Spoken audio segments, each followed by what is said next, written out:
You've heard of the Roman Empire, the greatest civilization the world has ever seen. Mighty legions, marble temples, roads that stretched across continents.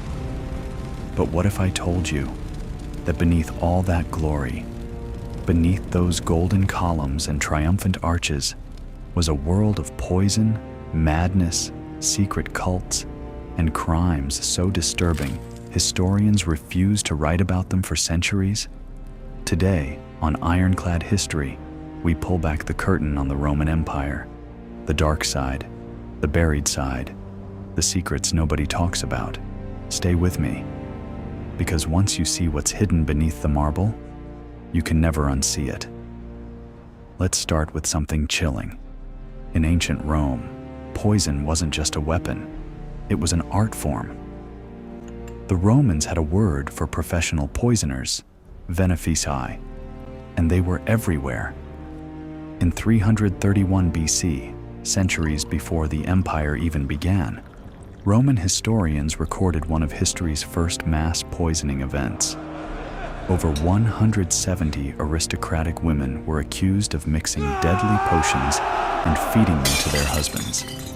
170 women, convicted, executed.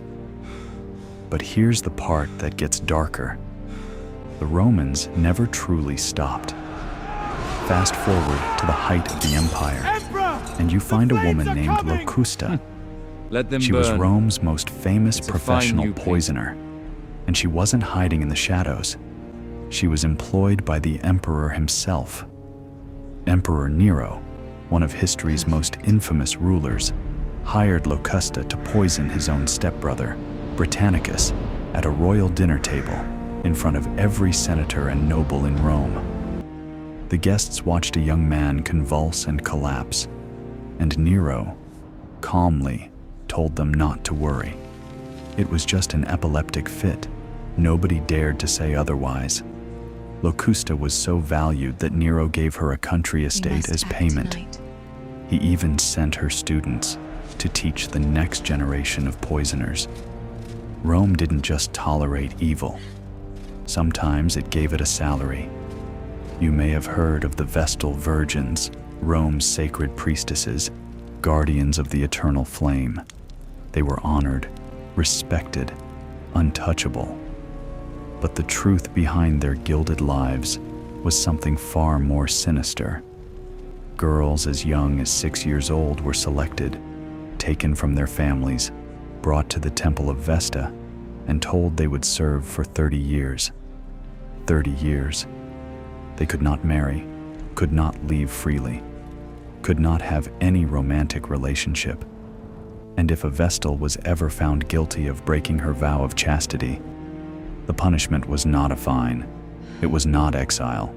She was buried alive, taken to a small underground chamber, given a little food, a little oil for a lamp, and then the entrance was sealed. Because Roman law forbade spilling a Vestal's blood, they found a way around it. They simply let the earth swallow her. At least 10 Vestals are recorded to have died this way, and historians believe the real number was far higher. This was not a barbaric fringe practice.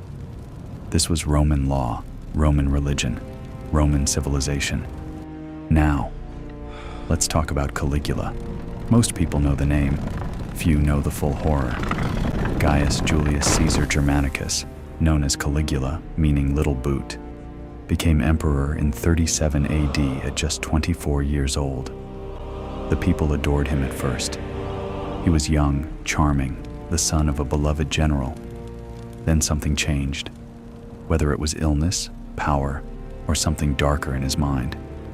Within months, Caligula transformed into something Rome had never seen. He declared himself a living god, not metaphorically, literally. He had the heads removed from statues of Jupiter and Zeus and replaced them with his own likeness.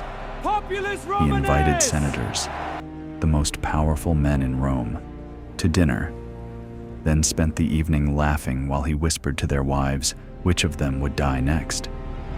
He made his horse, Incitatus, a Roman consul, a government official, a horse. Some historians say this was a deliberate insult to the Senate. Others believe Caligula had simply lost his mind entirely. He executed people for sport, for boredom. He once looked out at a crowd in the arena and said, "I wish Rome had but one neck, so I could cut it at a single blow." He was assassinated after just 4 years in power, stabbed 30 times by his own palace guards.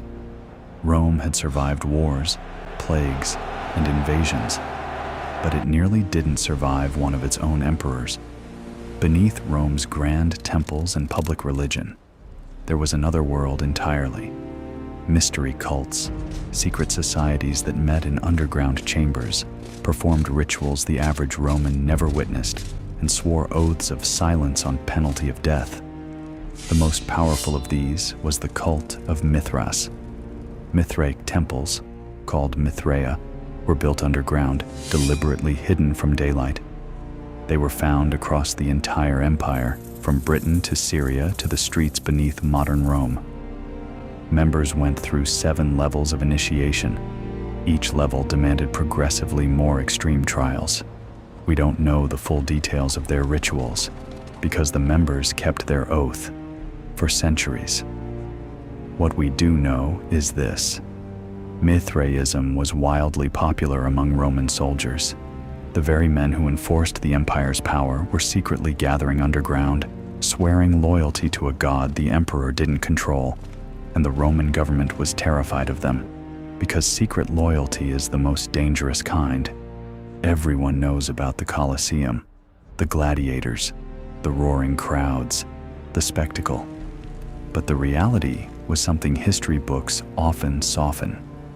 On the Colosseum's opening day in 80 AD, Emperor Titus staged 100 straight days of games. In those 100 days, historians estimate that over 9,000 animals were slaughtered. Elephants, lions, bears, hippopotamuses, brought from across the empire and killed for entertainment. And the humans? Criminals and prisoners weren't simply executed. They were placed in the arena unarmed and eaten alive by lions, in front of 50,000 spectators who cheered. There were special mornings called damnatio ad bestias, condemnation to the beasts. It was considered family entertainment. Parents brought their children. Vendors walked the aisles selling food and wine while men were torn apart below. But here is perhaps the darkest detail of all. Underneath the Colosseum floor was a massive underground network called the Hypogeum. 80 vertical shafts, trapdoors, elevators powered by counterweights. Animals and condemned people were kept in the dark below, hearing the roar of the crowd above them, not knowing when the floor would open beneath their feet. The Romans didn't just love entertainment. They engineered suffering. The Roman Empire gave the world art, law, architecture, and language.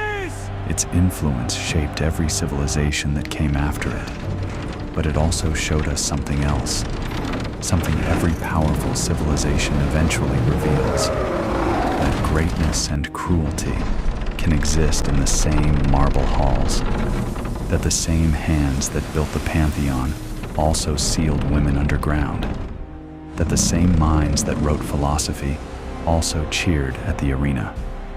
History is never just one thing, and that's exactly why it's worth remembering. If you made it to the end of this video, you now know what most people never bother to look for. This is Ironclad history, forged in the fires of time. Don't forget to like, subscribe, and hit the bell.